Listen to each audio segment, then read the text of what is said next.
Hello, Urmila. Thank you so much for being here on a podcast today, Education Next podcast. I've been waiting you to be here. Some more things were not working out. Finally, you're here, and I'm here in your class today, all ready to learn like a student. You have started your unschooling, homeschooling journey a long time back when not a lot of people were doing it. Uh, really, looking forward to listen to your perspective into how it all began. A little bit introduction in there and how you did it a long time ago. Thank you so much, Priyanka, for this opportunity.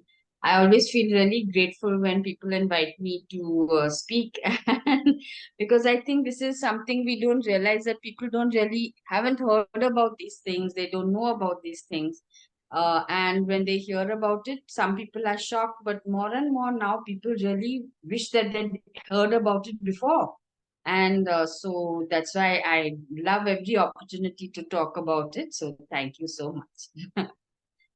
So yeah, I started unschooling before I even knew there was a word like unschooling, and I didn't even know that there is something called homeschooling. I don't even know if anyone can imagine nowadays that a world pre-internet. There is no internet, there's no WhatsApp, there's no mobile phones. It was that far back. So I just felt that a human being is such a precious thing, and there is so much potential, and our brains are just so wondrous, and our bodies are just so capable, and there's so much to a human being. And school is not a great place to spend one's childhood. So I just thought, if I have children, I won't send them to school. Now, many decades later, I'm realizing, and I tend to feel that Mother Earth is kind of growing people like us, alternative people. I call ourselves alternative people. I hope people don't mind. We have lots of arguments about these things, that what is mainstream, what is alternative, why are we being different. But for the sake of understanding this realm better, I would say that Mother Earth is growing people with a natural disinclination, uh, and almost I would say even inabilities to fit into the mainstream world. So when I was very young and I was teaching in Mirambika school in 1988 to 92, someone asked one of the founders, one of the worried parents. We are all worried parents. Everyone is a worried. If you're a parent, you're worried. So back in 1988, 89, also there was a worried parent of Mirambika's child who asked the co-founder, how will our children fit in? We are giving such an unusual education here at Mirambika, free progress school. The children have so much freedom to choose their topics, to do it the way they want to argue with teachers. How will they fit into the mainstream society where none of this is allowed? And the co-founder said something which changed my life forever. He said, "But we hope that they don't fit in." Correct, Because I mean, correct. how is change going to happen if everyone is going to fit in? So I feel Exactly. that Mother Nature is growing more and more of us misfits, uh, and thanks to the internet, we are finding each other. And this is the Absolutely. beautiful, this is the thing Absolutely. that you and Like, I are both part of and loving. hmm, to be able to find you. I mean, how in the world I would have found you anyways? True. To be able to think in a pattern, where you have thought already, and we are just there. We have just reached here, but to be able to find you and to be able to resonate itself gives that power and courage, I think. And with what you said now, yesterday, I think I saw a post on LinkedIn where somebody said that when I was a child, I was hit by my teachers, I was slapped, and I grew to be very resilient. But my kid is very protected. So, will my child be resilient? And I was like, you don't have to be hit or you don't have to be scolded to get resilient. And why do you have to go through such a worst experience so that your child gets as resilient as you know so Yes. even that fear people have, and it's because you were raised in strict circumstances that now you think that my child is free, like that parent asked, how will they fit? And why they Yes. can't create a different alternate universe for themselves. Maybe they will grow up to be kind Yes. and nice and beautiful people who don't Yes. have an abusive environment around them. Even they can think like that, isn't it? Yes. Absolutely. Mhm. Absolutely. Yes. And this whole strange thing about kinds and types of parenting, since I've been watching it so closely over the years, I Mhm. find that when, say, now I'm already a generation older than you, so to speak, and if I go back to my parents and grandparents' generations, down to your children's generation, my children, and then your children, your son's generation, um, I would say that the parents were not at all so afraid. Another thing that media has done is it's made everyone very much afraid. And this is kind of almost a mission that I'm on, that fear is only going to make a parent do very inappropriate things for their own lives as well as the children's life. If someone is in the mood to be afraid or cannot help being afraid, I'm just joking.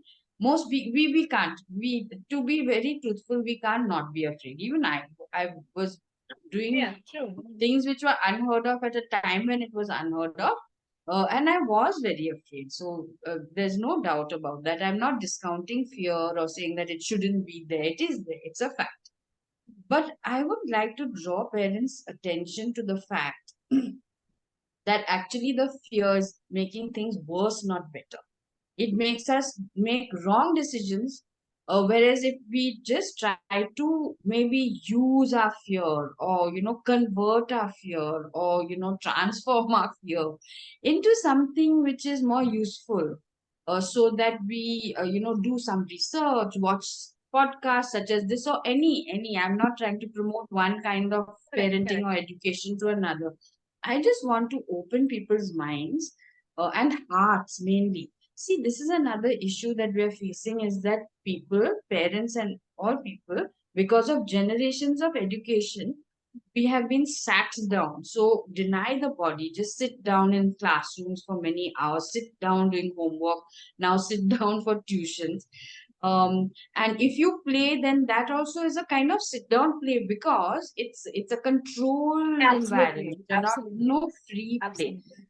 So basically, what's happening is that we are forced, and what Jinan also says, KB Jinan, that we bring in the word before the child has experienced the world, including themselves.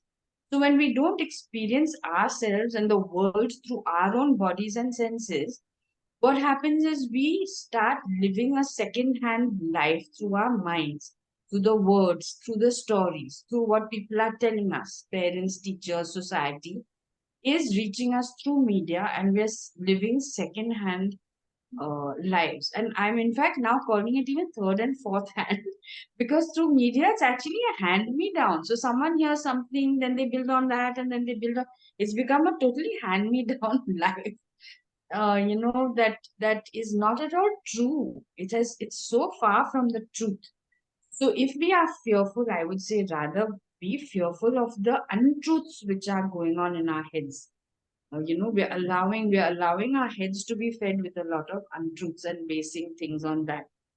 So I have not only been unschooling, Mhm. I have three children, and they are all adults now, and a daughter and two sons, and each has taken very different paths. So the first thing people want to know, so what are they doing now? And this actually means, how are they earning a living? How have they learned how to read and write? Whereas a human being is so much more than that. So rather than give details, and my daughter's has done this and is doing this, and my son and this and that, I would rather say that from childhood, in unschooling, in the home, we followed our hearts. We did what we wanted to do today. And we rarely did today anything in with a view to the future. So we didn't study in order to get to college. We didn't go to college in order to get a job. We didn't get a job in order to earn a living, you know. So we do every day from the beginning till today in their adulthoods. They're doing every day what they want to do today. So something may be a 4-year program, or something might be a 2-year program. But still, even that program is not being done with a view to a career or a job or something in the future. It's what I want to do right now. So all 5 of us are like this. My son-in-law also. I'm doing today what I want to do today. My mother also. We are a family of 7 in that sense. Wow. Um, So basically, yeah. more being in the present and Yes. utilizing what you have in here and now, then Yes. imagining what, how will it affect my future, and Yes. let's start working for the future. Instead of that, I think we believe more on what, how can I utilize what I have here and now and make the best of it.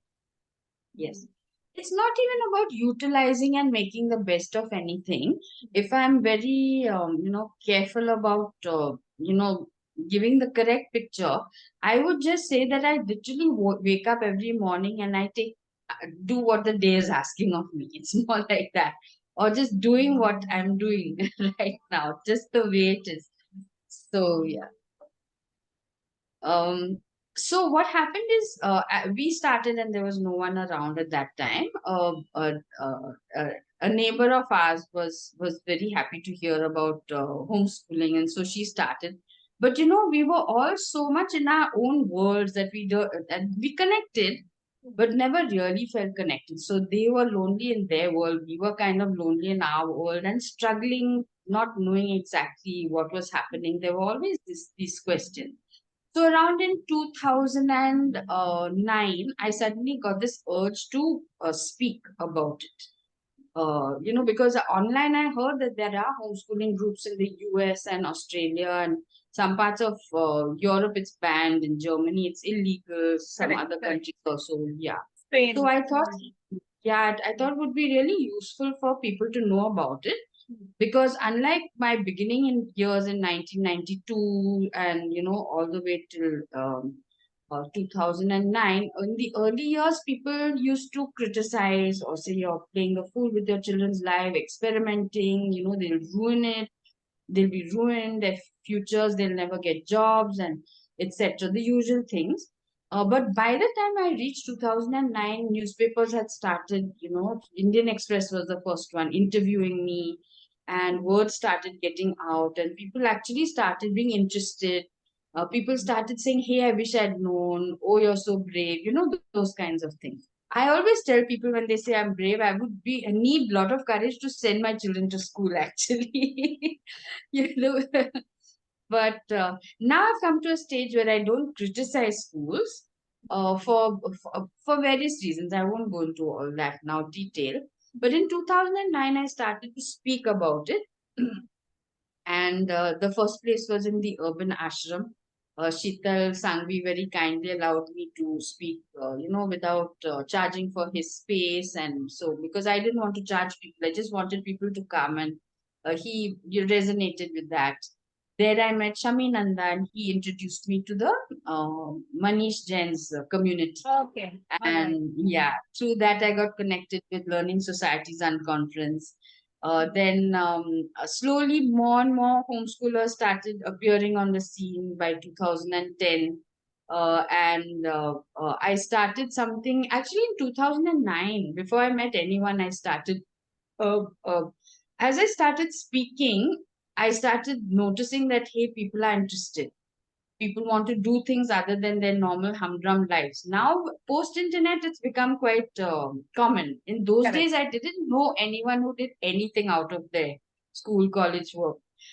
So I started finding out people who had common interests, and I made an email group. There was no Google groups and Yahoo groups in those days, so I just made email threads, added people's, copy pasted everyone's IDs, and I called it Ruth collage. Okay. So Ruth is Sanskrit word for ecology, And a collage is a French word, everyone, a patchwork of Correct. Correct. pictures which kind of tells a story. Mm. So, and my daughter started a blog. My father passed away, so we used his apartment as a space and had many interesting workshops. In those days, also, there were many, not workshops, because there was no way of promoting things. We just Correct. had newspapers and things back then. Correct. No, not much of. Mm. So, few things, these interesting things started coming up. Then Hema Bhardwaj and um, I'm forgetting her name. Uh, yeah, so three of us, we started this Pune homeschoolers group. Similarly, like I think Google group started Okay. when Pune homeschoolers started. And then we had homeschoolers coming together, having very interesting conversations. The first time you could have group conversations online from your home, Mm. wherever you were. Mm. And I liked to keep Pune homeschoolers very open, where anyone could join, whether you were a parent or not, whether you were married or not, because then facilitators could join, who Correct. could Correct. contribute Mm. to the community with workshops. And Shami did cooking workshops, farming workshops, non-violent communication workshops. Wow. Mm. With And Ruth kids Kulash included, was, kids would pardon? contribute. Kids would be there, right? So in Shami's workshops, children were always there. Actually, all, yeah, for his farming, for the mushrooms, for everything, children were always there. Yes, Mm. he had a nice way of including the children and parents and everyone in the workshops. And that's where we first also in the film institute did, where he was working, learned those circle dances. And this community bonding started to happen a lot in the Pune community, between Shami and me. All the people we knew, he knew a lot of people, I knew a lot of people, so combined it became quite a vibrant community at that time. Through that we heard of learning societies in 2011. And then the Pune community met Manish's big community, and it became even a kind of a Bigger one. countrywide. It began to become a countrywide community, yes. Wow. Mm. And then when they were starting to think about Swaraj University, so the very first Reva came and met me in the first orientation for talking to people about Swaraj was in University Gardens. I had organized that. And the first learning journey of Swaraj University was in Pune with Shami's help. And so like that, we were part of the inception of many learning centers. Like even Ruth Collage is where Shami heard about NVC. And through Shami and Reena Jinwala, NBC got, because Reena Jinwala had put it on the very first Marshall Rosenberg's workshop in India was announced on Ruth Collage. Shami heard about it. Then Shami and Reena kind of spread it in India. So a lot of that happened through Ruth Collage because it was one of the first alternatives online presence with Oh. so many people hooked up to it. Many things like that happened. Then my daughter came to know about Waldorf and Rudolf Steiner. So she had put up about the annual, they have a seminar, 5-day residential in Khandala. Chef Ali joined that. Through that's what that started. Then the founder of DLRC, Ajay Damya, had heard that there's a vibrant community in Pune. So he used to phone me from Bali, and when they decided to open something in Pune, they chose in India. They chose Pune, though their Oh. family was in Rajasthan. Yeah. So and I was very much excited and involved in the, just in the germination part of all these centers. Mm. So not on what I'm trying to say, it's not just about unschooling or my personal unschooling journey. It's about a whole learning ecosystem, alternatives learning ecosystem, including learning centers.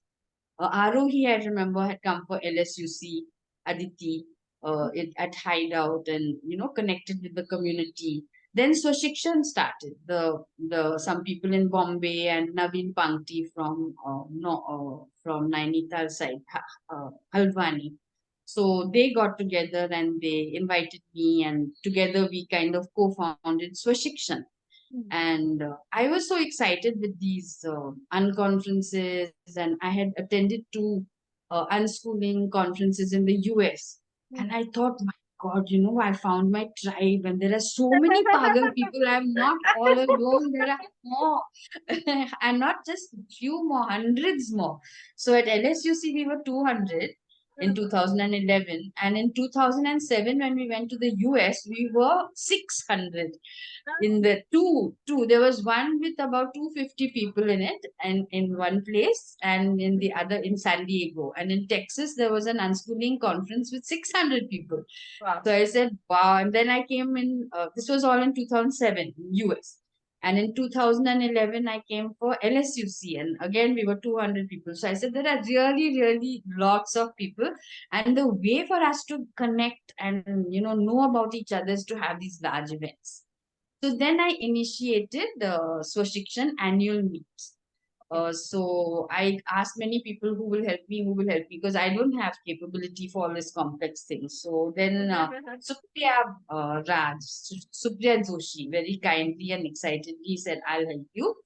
And she's very good at all this, really good at all this. So together, and of course with the whole team and everything, we founded the Swashikshan annual meet, initiated those.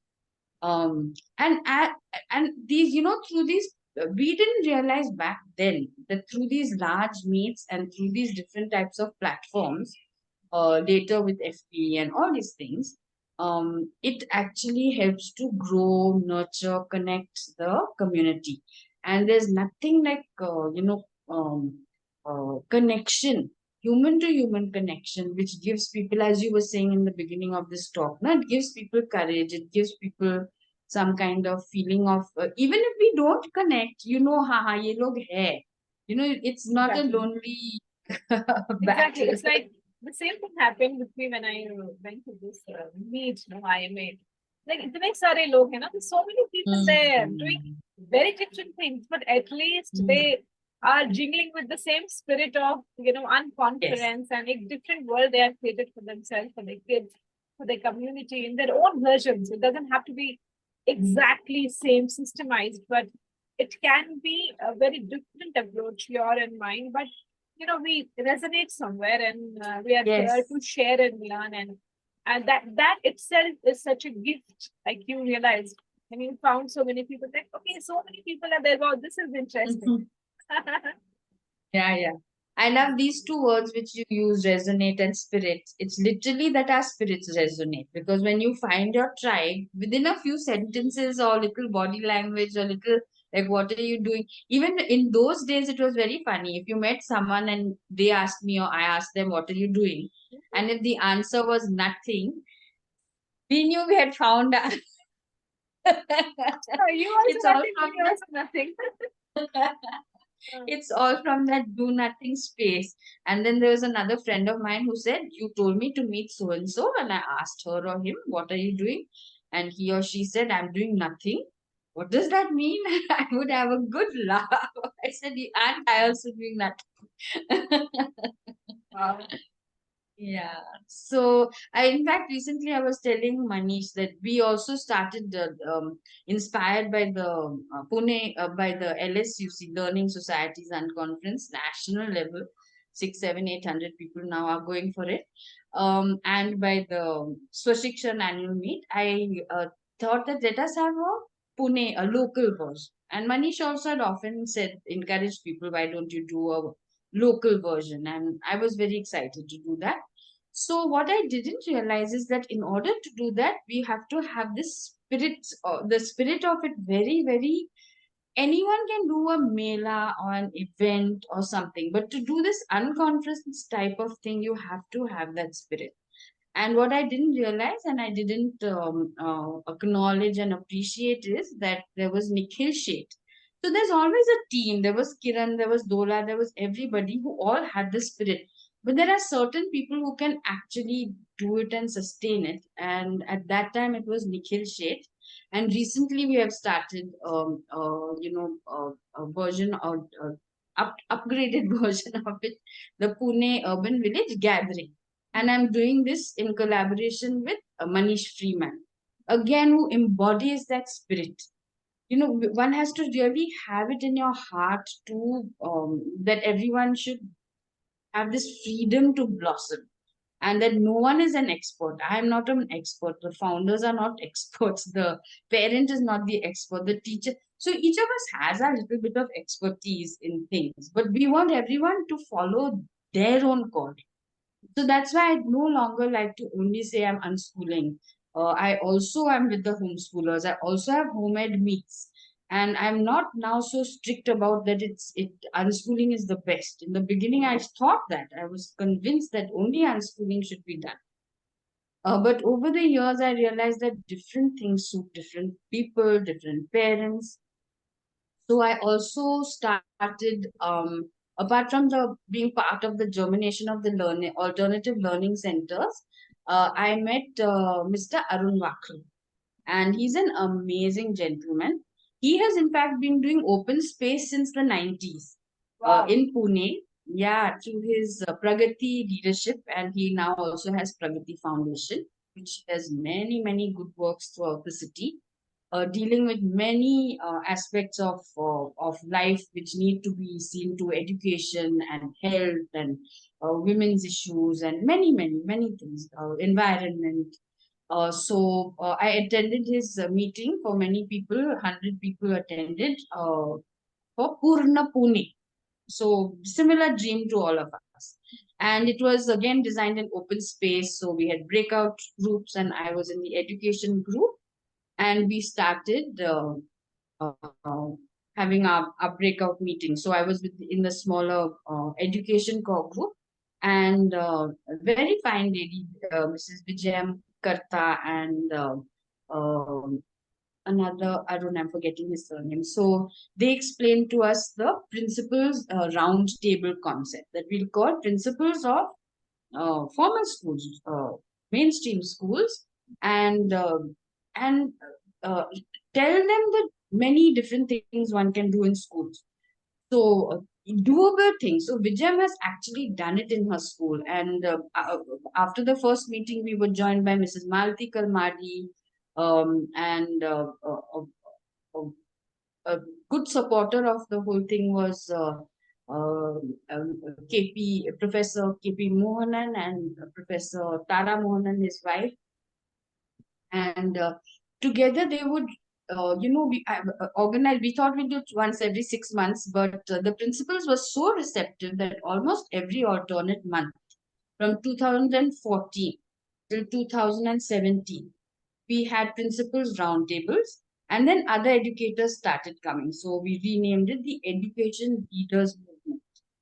And they also, Arun and Vijayam, and now even Mrs. Martikal Madi, they have a every thrice a year or so, Education Today, Societies Tomorrow workshop, residential workshop for school leaders in Panchgani, Asia Plateau, initiatives of change.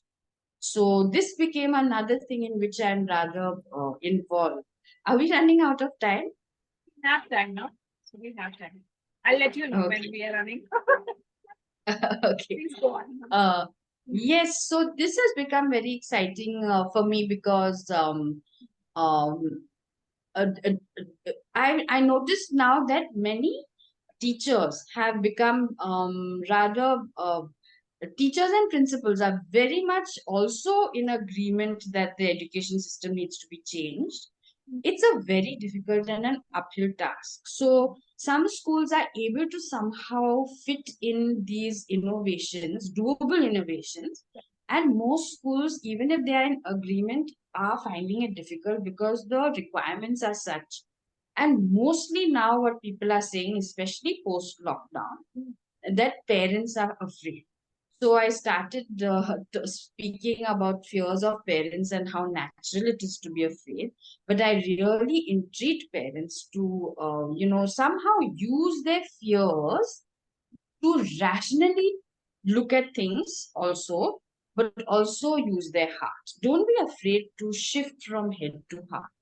It's a whole being shift which really needs to happen to realize that I am a an amazing human being. First, the parent has to realize it and start following their own heart. Finding out what are their passions, following up their passions, and being a role model and an example for the children. And even if they're not a role model and example, automatically children will learn that, hey, life is more about doing the things which are calling me. Today, what is the day calling? The sun has risen, the morning is here, I've woken up. Now, what would I love to do today? And where is it taking me? And this is the way all of us have lived in our unschooling journey. So now, very quickly, I will tell you, I'm also with Arun doing this Joyful Schools program run by Youth Collaborating for Compassion, YCC, in which we are bringing in, we have collected a whole 200 facilitators, arts-based and nature-based facilitators, because mental health has become a concern in schools and worldwide and for all ages. So we are hoping that through the counselors, help and school leaders, principals, directors, we can start nature-based and um, uh, arts-based therapies, theater, dance, movement, drawing, art, uh, all kinds of things can be kitchen gardens brought into schools for, changing the dynamic in schools and, less of mental workload and more of whole body engagement for physical and mental health. The other thing that we're doing is I'm working with Let's Enterprise since January because now now all our children are growing up. Mine were the first to reach that age where we're needing higher education, and Let's Enterprises has just launched this August an undergraduate multidisciplinary entrepreneurship development program in which you get your little BBA at the end, but literally the BBA is a small component, and they are having a ball. I'm just going through all the material. They are deeply going into the practice. It's not like the normal internships and volunteer and all this, which some business programs have started. It is a unique and a very in-depth as well as a fun-filled program that the students are given challenges and they learn so much from those challenges. I'm going to write about it and share.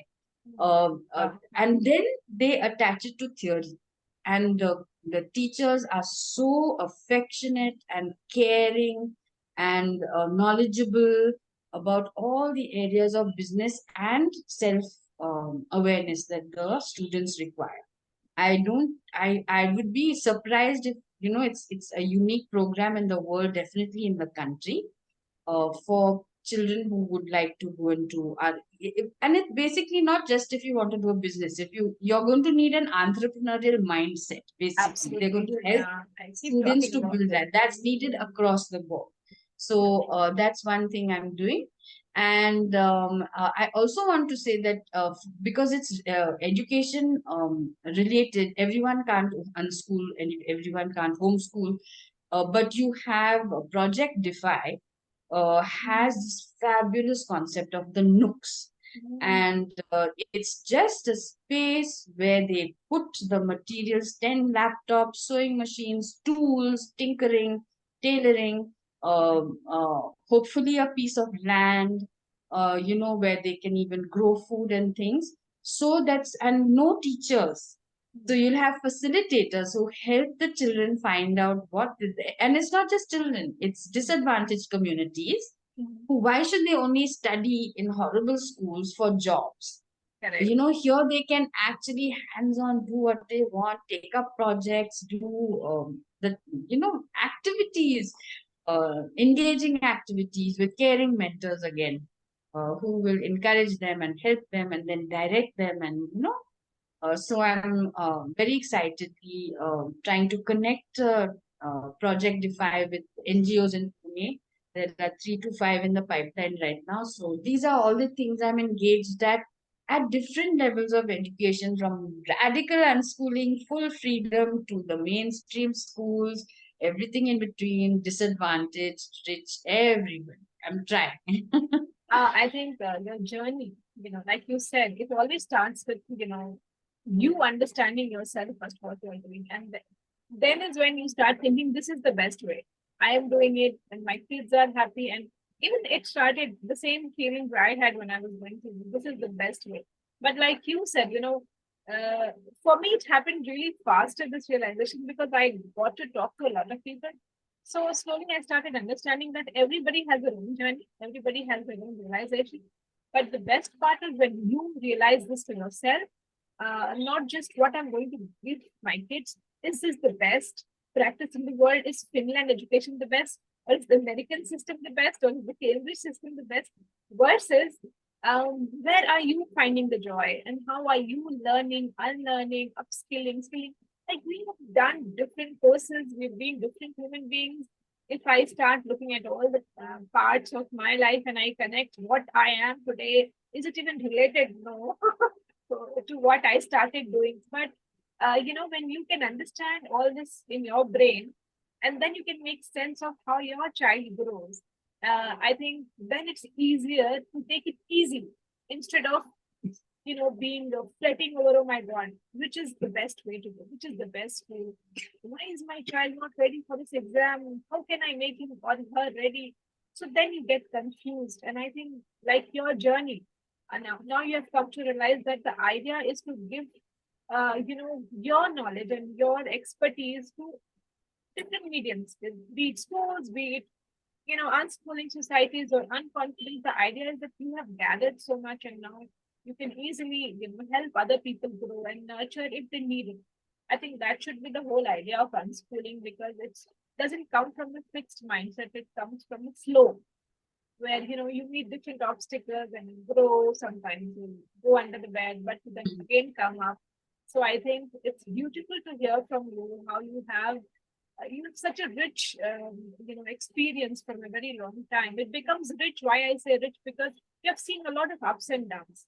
It cannot be complete, very sometimes it would have been strength, sometimes it would have been what am I doing now. So that's why it makes your experience very very rich. And I'm sure that anyone looking out for, you have given a lot of names and you've shared a lot of projects here. So anybody interested, and I will also try to, if you give me a list of these names, I will try to add them as links so that people who are looking at something in Pune or other places that you mentioned, like Project Defy or other things, they can directly go and visit those places. So thank you so much for being here. It makes me very happy to meet you because seeing you as a person, like I always mention, a calm person. It's so much to learn from you. So thank you so much for being here. Thank you, Priyanka. Thank you. Pleasure is mine.